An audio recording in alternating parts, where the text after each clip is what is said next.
Today's topic is going to be a favorite, I am sure. I am going to go over emotional eating today. All right, big emotional eating topic. Now, the reason I want to target emotional eating today is because I have had conversations with thousands of clients over my coaching career. And I always ask them, what are you struggling with? If there's anything you wish could go away, what would it be? And without a doubt, almost every single time at the top of the list would be like stress and emotional eating. And so I want to go over it today because I feel like it's actually gotten a really bad rep.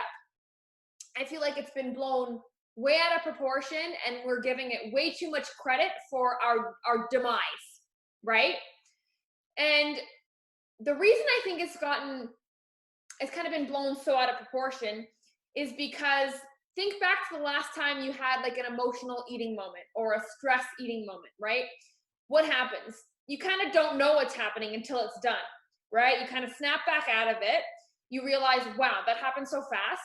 And then you think back and you're like, okay, I knew I shouldn't have did that, but I couldn't stop. I couldn't control myself. And so in particular with emotional eating, there seems to be this feeling of lack of control and being out of control. And whenever there's a feeling of being out of control, just in human nature, we get scared, right? And when we get scared of something, what does our body tell us to do?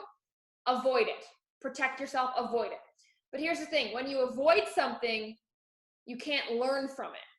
You can't analyze it. We can't understand it if we avoid it. So my hopes today is I'm going to break down emotional eating. We're going to stop avoiding it and we're going to start to learn how to conquer it. So it's not so overwhelming. It's not so destructive.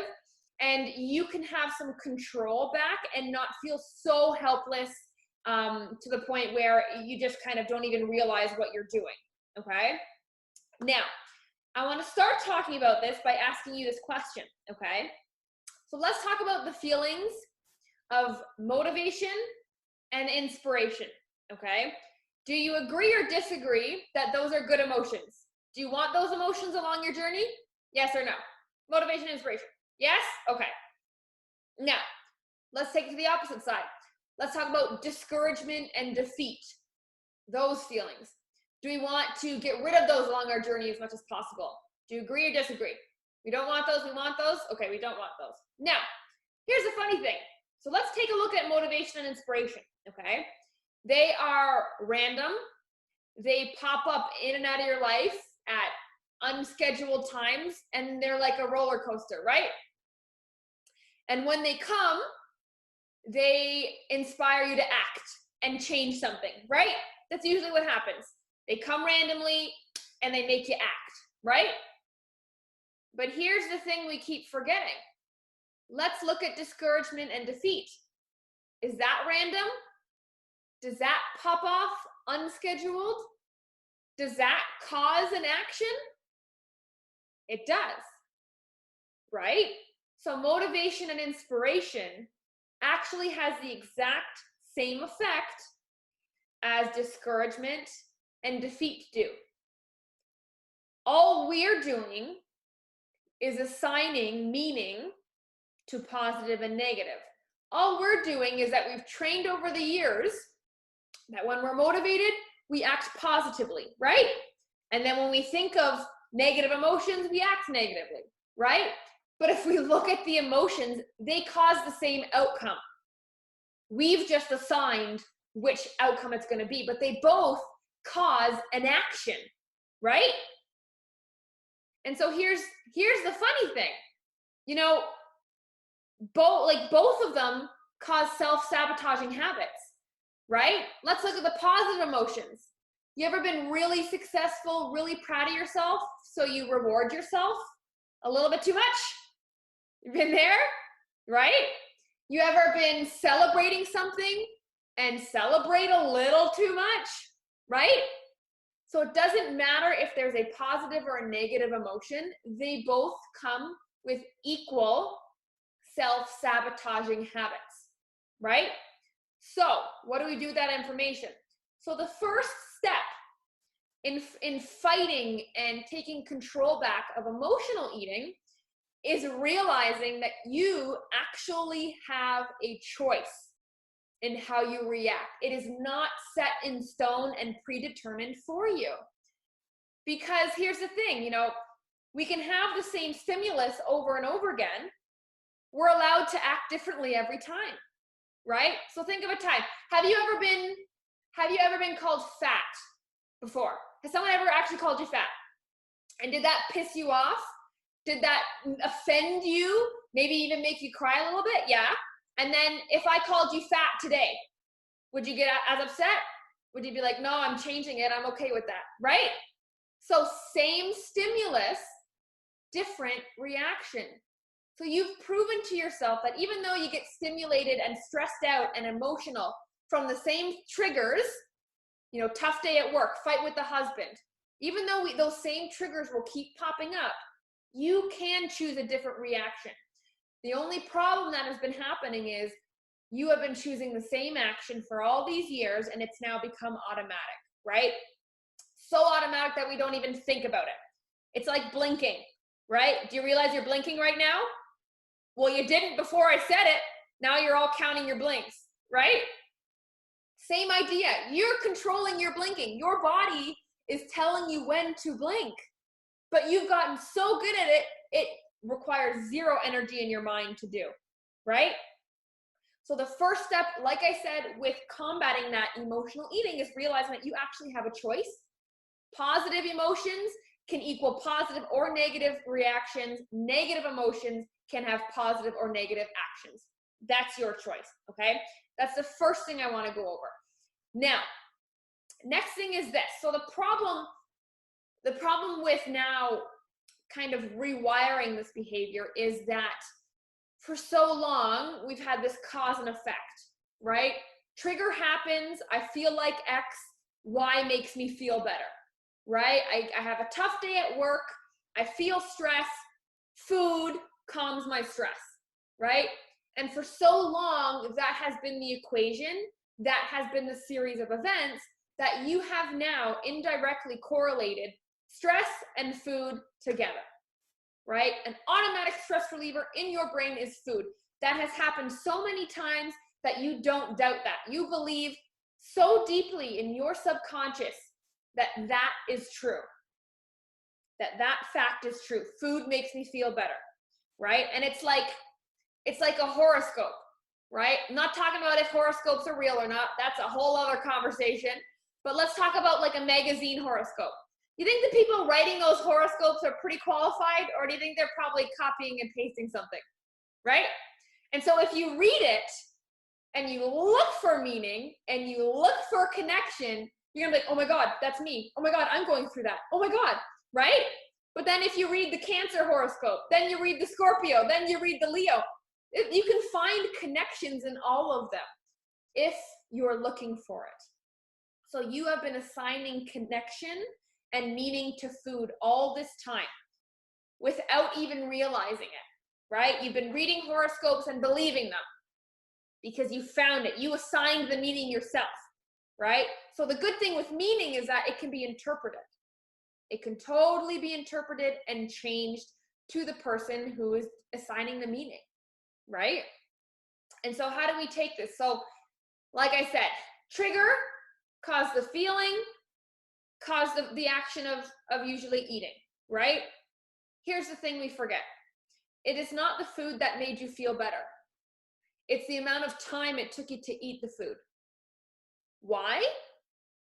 Because all emotions are temporary, right? All emotions are temporary, even the good ones and the bad ones. They're all temporary. So if you give yourself time, they all get better. So your main objection when you are having an emotional eating moment is telling yourself and asking yourself, how can I inject time into this situation right now? Because if you give yourself time, the feelings de-escalate, they're not as intense, and then you're able to inject logic and rationale into making a decision.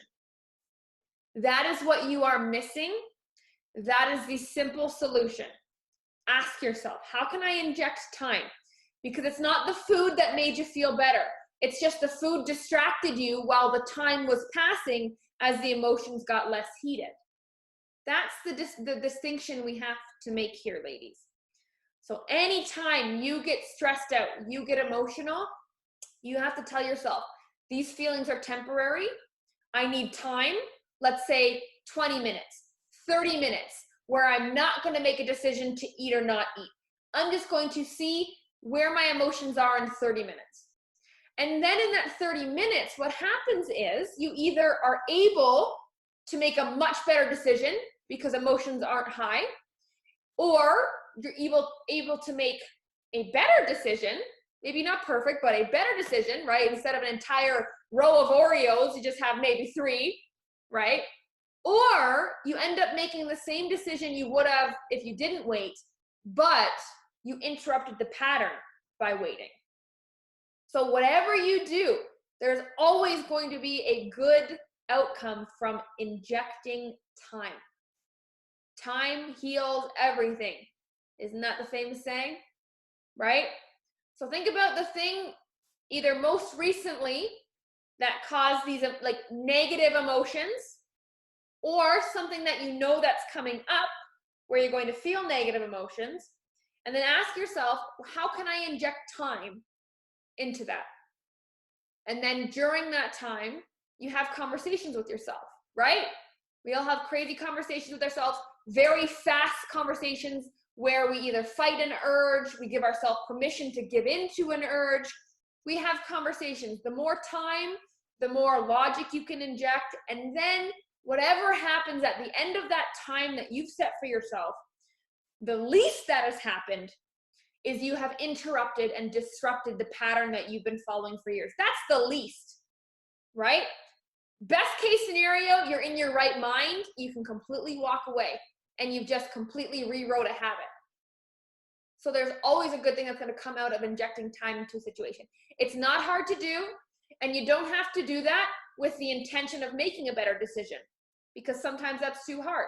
You just do, that's the thing, right? I'm going to wait 10 minutes to eat the cookie instead of right now, and then see how you feel in 10 minutes. If you feel the same, go for it. If you have more time and you can act a little bit more logically, awesome. You have half a cookie, you have no cookies, you have an apple instead.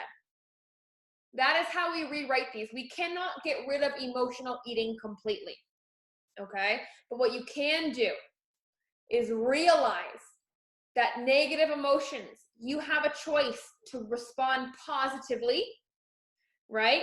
You need to reassign meaning and recreate a connection. The connection is not with food, the connection is with time. Time makes you feel better. Time makes you feel better. Say that to yourself, and then make a decision, inserting time. That's all. That's the how you sum up handling and tackling emotional eating. If you find that you're very volatile with food, if you find that whether or not you're eating is strongly based on how you're feeling or what has happened in your day, right? So realize you have a choice of reacting positive to negative. You have to redo the connection, and you do that by inserting time. That's it. Very, very simple. And if all that it does is make you emotional eat 9 times out of 10 instead of 10 times out of 10, it has done its job. That is how you make leaps and bounds over 10 years instead of rushing over 10 days, 10 months, right? Think about a decade. Where do we want to be? Where do you want to be? Think about somebody you know who's 10 years older than you. Think about where they are. Is that where you want to be? You still have a chance. You still have time. So take time. Time is on your side. Use it, inject it, and it gets way less stressful, and you get way less disappointed in yourself, and you can have way more smart, wise conversations with yourself. And most importantly, you follow through on your word, because that is all we have, and that is the only thing that gives us reassurance, is knowing that when we say something, we will do it. Not just saying it because it sounds good or we have good intentions, but we've actually strengthened our follow-through muscle now and actually do everything we say. How cool is that? If we can actually do everything we say, how rare is that? That's what we're working on here. And the key is to catch this in the moment, ladies. You got to catch this in the moment. That's a skill. That's definitely a skill, right? You got to catch it in the moment because, you can't go to your dog and be like, you know what, Buster? Last week when you went through the garbage, that wasn't cool. Can you maybe not do that this week? They're not gonna know what the hell you're talking about, right? They're gonna be like, well, who's this crazy lady? What are all these words and gibberish? You have to correct in the moment, right? You have to correct the dog while he's going through the trash. You have to correct the emotional eating by inserting time right before it happens or during. That is not hard to do because I'm not telling you to completely change a habit. I'm not even telling you the outcome has to be different. I'm saying if you want something to be different, something has to change. If you want change, there needs to be change. And the easiest form of change is just adding a little bit of time instead of trying to talk yourself out of emotional eating in the first place, right? Especially in the beginning when you haven't had time. Good luck. You're just going to stress yourself out. And the worst thing you can do, ladies, in those situations of emotional eating or giving into cravings is say no and then give in. That is the worst. Saying, no, I'm not going to do it, and then going back and saying, yeah, sure, whatever. Don't make a decision until you are sure enough that you will stick to it. That's why time is so important. If you keep saying no, and you keep having all these good intentions, but after you say no, you keep going back, you are corroding your trust in yourself. You are corroding your own self-confidence. And what's going to happen over time is you're going to not believe that you can do anything. You're not going to believe that you can achieve anything. You're not going to have confidence that you're going to reach the goals we set. You're just going to have proven yourself wrong so many times that you don't believe it anymore. So don't let yourself say no and then give in. Wait to make a decision. If the decision ends up not being no and you say yes, again, that's a win. You've changed how the process unfolded. The biggest problem with emotional eating is how it makes us feel afterwards. It's not the fact that we did it, it's how we feel afterwards. That feeling is what destroys us, what makes it carry on, what makes us have another bad week, right? And it's just that type of feeling is something that we need to avoid. That feeling, right? Not the feeling of negative feelings, that's important, but the negative feeling of letting yourself down because you went up against your word, that's what you want to avoid at all costs. And you can only do that with time, ladies, okay? So really quickly, I want you to put some comments into the comments, and let me know what you took away from this. Let me know, like, where is your mind at right now? Is this something you're currently dealing with? Is this something that you know you will deal with shortly? Is this something that you've been really good at lately? Is this something that you think you can do? Let me know how your mind is processing this information, okay? The only thing I want you to take away from today is that everything is a choice, and usually time is always what you need. Time is gonna save you from corroding your self-confidence. Okay, ladies? So don't be in a rush to make decisions. I know as people who run households and have kids and our high-level careers, all those different situations, we are go, go, go, go, go, rush, rush, rush, rush, rush, right? If there's anything you take time in, it's your health. You're not, what are we in a rush for? Health is forever. You want to rush to your death? Hell no, right? Health is forever. Slow down, enjoy it, and have conversations with yourself. Like, enjoy the conversations with yourself. Enjoy the crazy, weird battles in your head. Because the more you're present for them, instead of trying to cut them short by just saying, no, I'm not going to do it, right? If you cut those conversations short, you're not letting them run their natural course. And we don't realize what the real problem is or what the real pull is, right? Have the conversations. The longer you have them, guess what? The more time you've wasted, which is what we're trying to do in the first place, right? So those conversations are good. they're going to tell you some secret key little nuggets that we've been hidden deep inside you. And then the longer you talk with yourself, the less intense the emotions get. You'll notice that in the beginning, it will be very emotional and feelings-based talk. Like, I'm not going to feel good if I have this. I'm going to feel like a failure if I have this. And then as you continue with your mental conversation, it will turn more logical. Like, I'm not going to want to do my workout because I'll be too bloated, right? I'm going to have a bad sleep. I know that when I finish this, I will not be following my word, right? You can change like this. So that is my little nugget for you today, ladies. Okay, your goal is inject time into your food decisions. Inject time, and it is at least at the bare minimum a pattern interrupt, which we all need. Pattern interrupts make us pay attention, right? You ever drive home and then you get in the driveway and you're like, whoa, how'd I get here? Right? Because you've driven the same route again and again and again. If you change the route, you got to pay more attention. That is what we're trying to do here.